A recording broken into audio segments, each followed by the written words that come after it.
Hey everybody, Professor Snart here, checking in again as we get a little further on into our English 2250, our online creative writing course. So this is a more typical kind of video that I would do where it's mostly just my screen and we're looking at our course, of course. Okay, so we've made our start into unit number 1, so we'll just take a look at our due dates here, generally speaking. So our first unit is due Tuesday, January 6th, which happens to be when I'm recording this. A little bit awkward because of our Saturday start date, official day. I think a lot of people maybe just assumed it was the Monday and didn't check in, or a little bit later checking in than they would otherwise normally be. But be aware that, again, Unit 1 due on that Tuesday, so we had a couple of things going on. The introductions discussion board, where you're using the discussion board to kind of introduce yourself, but also responding to a couple of other student posts, and then you're building your homepage. So a reminder then that with discussion board things, we're going to have that sort of double due date going on, which you can see highlighted here. Initial posts due by noon, replies by the end of the day. That's not a huge difference, but hopefully it'll get enough people motivated enough that they're posting at least some initial stuff early enough that everybody's not waiting to do posts and replies until the absolute last minute. I reserve the right to make some changes to this if even this isn't working, but hopefully this will be pretty good. Okay, so then we turn around to next Tuesday, which gives us a much more kind of normal sort of feel or schedule to what's going on for our Unit 2, which involves a couple of different things that gets us much more into the actual creative writing part of our creative writing course.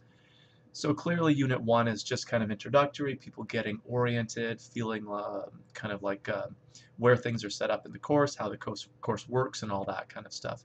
So I'm just going to go quickly into Unit 1 then. So again, there was a brief survey to do that's ungraded, and then there was a home page in the discussion board assignment. And so now you'll start getting grades back, which you can see through the My Grades link here. So you'll see a number, right, just the raw score, but also perhaps some comments or whatever, depending on what it is that we're doing.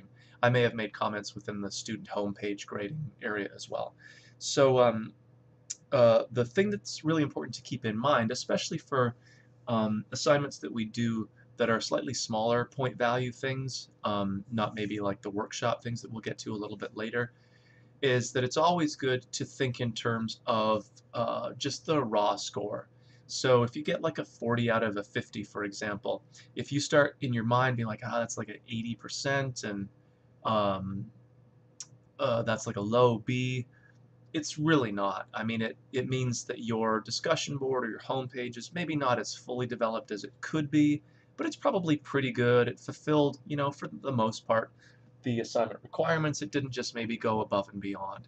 So, you're sort of like 5 points away from a 45, and that's out of 1,000 total points. So I'm trying to have people not get too hung up on getting like a 40 or a 45 rather than the absolute maximum points, which is kind of reserved for those posts that really do, show a real investment. And especially as we get into, again, some of the more involved writing, not just introducing yourself, that's even more so true.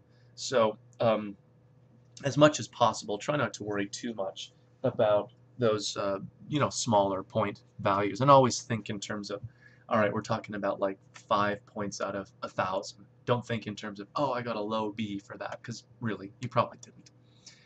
Okay, so let's look at Unit 2. So especially again as we move into sort of like the content for our course, one of the things to keep in mind in terms of like how I'm grading these is really not on the are you a great writer, are you not a great writer. That's sort of unfair for you, and it's really difficult for me. I mean, that would just be like a bad situation. So generally what I'm looking for though is just the investment of time, energy, attention to detail, we might say. Again, especially as we get into some of the more like actual creative writing things that we're doing. I'm looking for the application of ideas from our course, so that the writing that you're doing constantly in our course is it makes you a better writer, truthfully, just because practice makes better when it comes to writing. One of the most frustrating things is it sometimes takes a long time to see significant change in your writing because you're seeing it or you're so close to it, you don't really see it like change overnight because you learned one particular thing. You might learn something that really makes the light bulb go off, but then applying it in your own writing and seeing it become a formed habit is it takes a lot longer than that, than just like an overnight kind of a thing.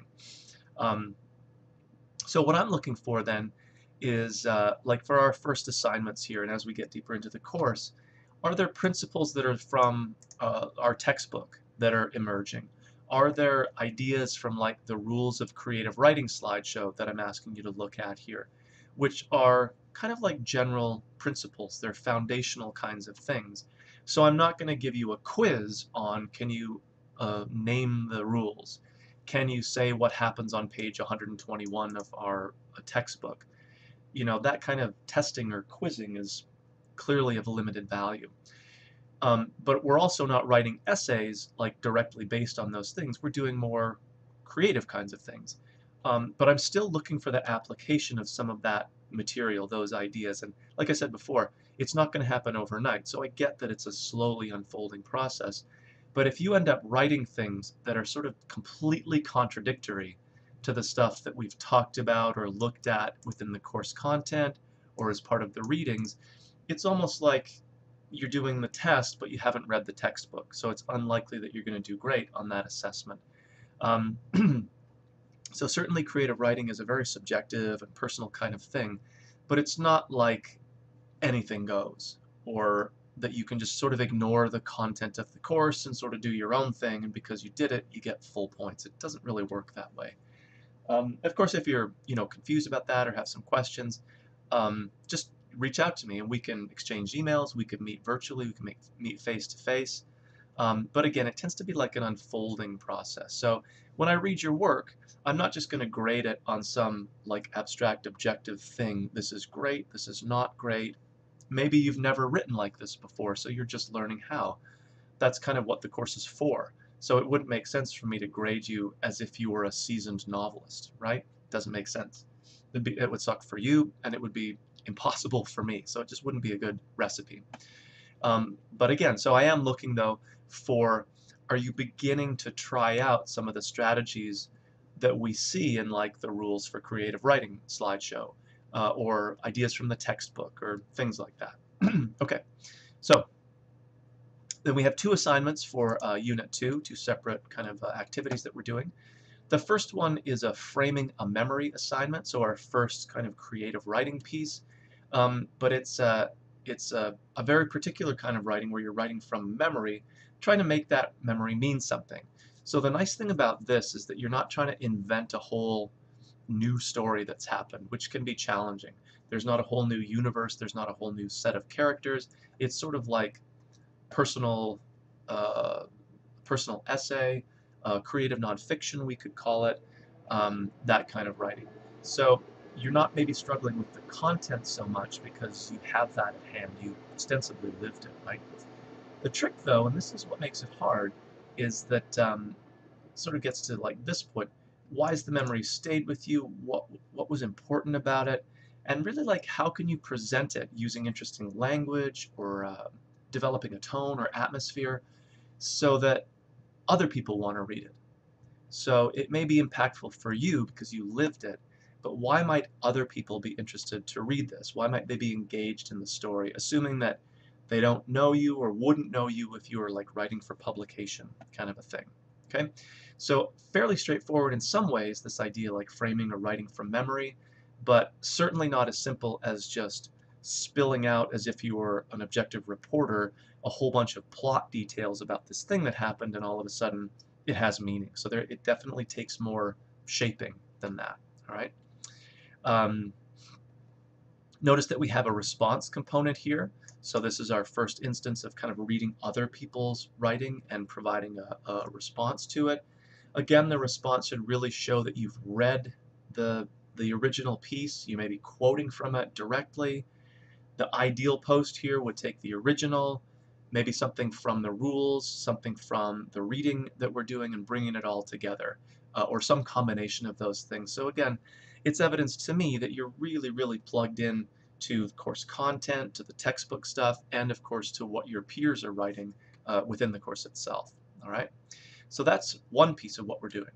The other piece, to be, or not to be, oh, I just couldn't help myself, sorry. I should edit that out, but I'm not going to, is a little bit more straightforward kind of discussion board, a little bit more, you know, I guess sort of personal, or more like the introductory stuff that we did, because it's much more your sort of your view of yourself as a writer. Um, uh, this idea of like why you write, what are the purposes for writing. So there's an interesting YouTube set of videos here. It's not just one, but a bunch that you can look at. And then this question, sort of like, you know, why I write. What are you doing this for? What do you gain from it? What are your objectives, goals, aspirations, kind of a thing. You're applying to 2 other posts, and I'm inviting you here to maybe not do this as text, to maybe do this as a video post of your own, as a great way of being present for your classmates. And maybe you don't do your initial post that way, maybe you do a response that way. So there's actually a video kind of walking you through how you would do that. So if it's your first time, this would be a great opportunity to try it. It's something you're familiar with already, again, great place to use those skills. So we're not necessarily always locked into traditional forms of writing, just using text. We can do lots of other things too. So again, we have a slightly longer turnaround then from where we're at now to our next due date, but that's partly because we have more going on now. So there's a reading to do, there's the rules of creative writing that I need you to work through and really sort of like absorb in a meaningful way. And then of course there's a couple of different writing assignments and the responses that go along with that. So a little bit more on our plate as we ramp up and really get into the meat of our course. All right, so as always, if you have questions, concerns, whatever, you can always be in touch with me, and I will talk with everybody soon.